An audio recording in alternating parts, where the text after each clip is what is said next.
A Céu Azul é uma equipe de competição da UFSC formada por alunos de diversos cursos, principalmente estudantes de engenharia, mas também de outros centros, como jornalismo, por exemplo. Desenvolvemos e construímos um projeto de aeronave todo ano para uma competição estudantil nacional, aplicando conhecimentos de engenharia na prática. E hoje vamos falar sobre alguns conceitos de aeronáutica.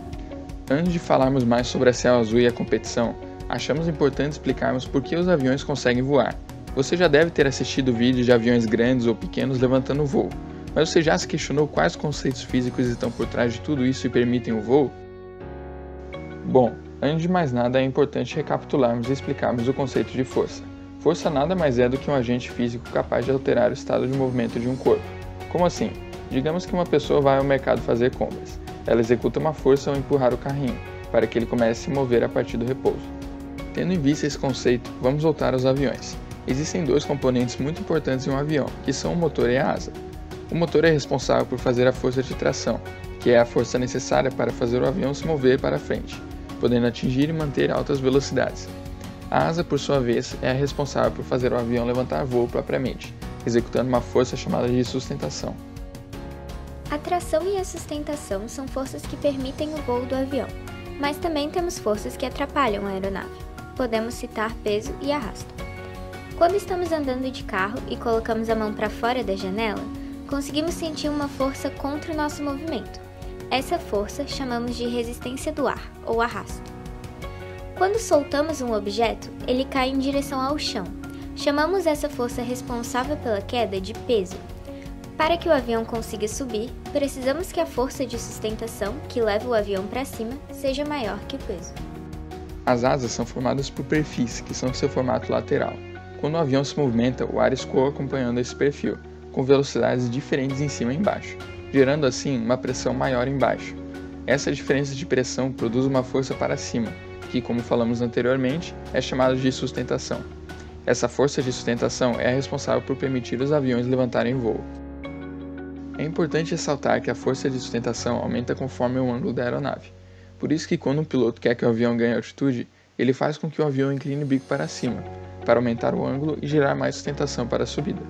Além disso, a força de sustentação aumenta conforme a velocidade que o avião se desloca. Por isso que um avião precisa acelerar até uma determinada velocidade para conseguir decolar. Agora que já sabemos como o avião voa, podemos nos perguntar, mas como ele faz curvas? Pois bem, é uma pergunta muito interessante e veremos agora como isso é possível. Primeiramente, temos que entender quais são os eixos de movimentação de um avião. Uma aeronave em voo é livre para se movimentar nas 3 dimensões, e para melhor se localizar é traçado 3 eixos imaginários que se cruzam em um ponto denominado CG, centro de gravidade do avião. São eles o eixo lateral, o eixo longitudinal e o eixo vertical. O movimento em torno do eixo lateral consiste em abaixar e levantar o nariz do avião, como por exemplo em uma decolagem. Este movimento é chamado de arfagem. O eixo lateral é uma linha imaginária que percorre a asa entre as suas 2 pontas. A superfície responsável por este movimento é o profundor, que se localiza atrás do estabilizador horizontal, que é a parte horizontal na cauda do avião. É um sistema móvel, movendo-se para cima e para baixo. Quando o profundor se desloca para cima, o nariz do avião sobe, e quando o profundor se desloca para baixo, o nariz desce.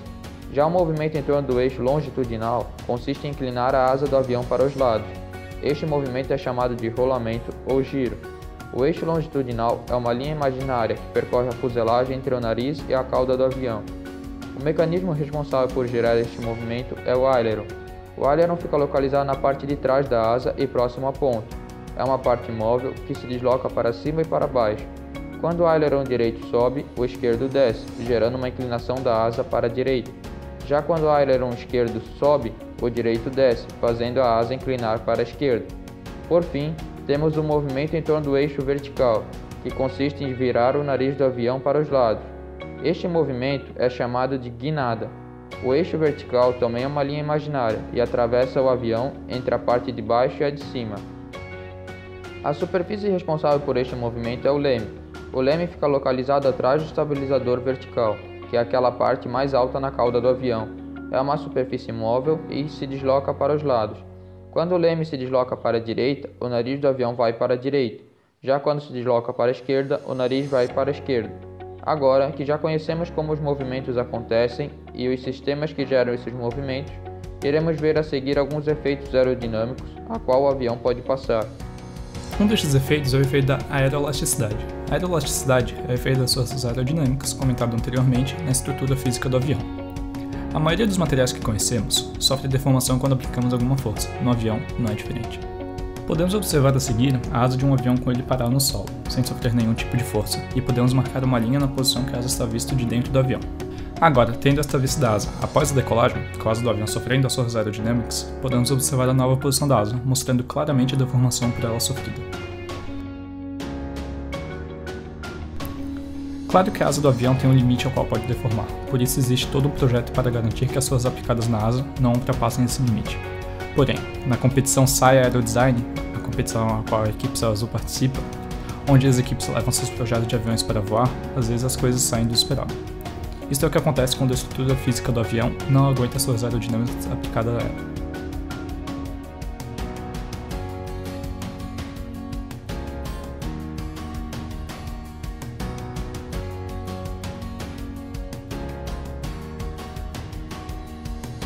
Além de aviões, os efeitos de aeroelasticidade podem aparecer em outras estruturas que sofrem forças aerodinâmicas, como foi o famoso caso da Tacoma Bridge, que colapsou por efeitos aeroelásticos.